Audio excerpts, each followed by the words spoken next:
আসসালামু আলাইকুম কাকা। ওয়ালাইকুম আসসালাম। কিছু খাবেন? 2 দিন ধরে কিছু খাই না, পেটে খুব খিদে, কিছু খাওয়াবি? কাকা কি খাইবেন কোন? তোর যা মন চাই তুই আমাকে খাওয়া। আমার এখানে মোরগ পোলাওটা খুব ভালো, 1 প্লেট মোরগ পোলাও দেই, আপনি ভিতরে গিয়ে বসেন। আচ্ছা দে, হক মাওলা।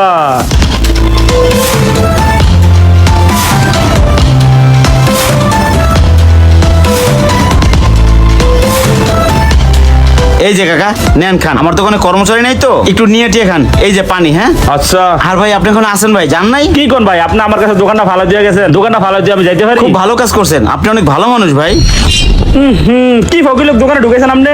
গায়েতে দুনিয়ার গন্ধ, এই চুল মূল দুনিয়ার জট, দেখলে মনে হয় 20 দিন ধরে গুছাই করে না। কি লোক দোকানে বসাচ্ছেন? এই নেন আপনি তেয়ারি বিল, আপনি তেয়ারি আর খামুয়ে না, এ ধরেন দুনিয়ার গন্ধ।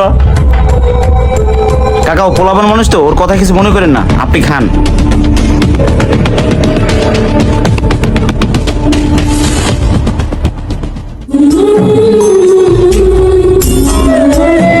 বৃদ্ধ লোকটা মনে হয় কতদিন যেন খায় না। কাকা খাইছেন পেট ভরিয়া?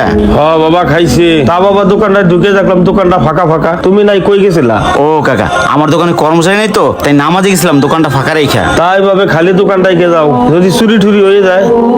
কি করবো কাকা, দোকানে কাস্টমার ছিল তো তাই বন্ধ করে যেতে পারিনি। সবকিছুর মালিক উপরওয়ালা, তাই আল্লাহ তাআলার উপর ভরসা করে গেছি। তা তোমার এত বড় দোকান, আর একটা কর্মচারী রাখলেই তো পারো। না কাকা কর্মচারী রাখবো কেমনে, এই হোটেলটা ছেড়ে দিতে হইবো, অনেক ঋণ হয়ে গেছি। কিন্তু আমার একটা এতিমখানা আছে, এই দোকানে খরচ দিয়ে ওই এতিমখানাটা চালাইতাম। এখন চিন্তা করতেছি ওই এতিমখানাটা কি হবে, ওটা কিভাবে চালাবো। বাবা তুমি খুব ভালো মানুষ, দাঁড়াও। এটা ধরো, এটা 10 লাখ টাকার একটা চেক। 10 লাখ টাকার চেক? হ্যাঁ রেখে দাও, তোমার কাজে লাগবে। কি ব্যাপার, লোকটা গেল কই? উনি তো এখানে ছিল।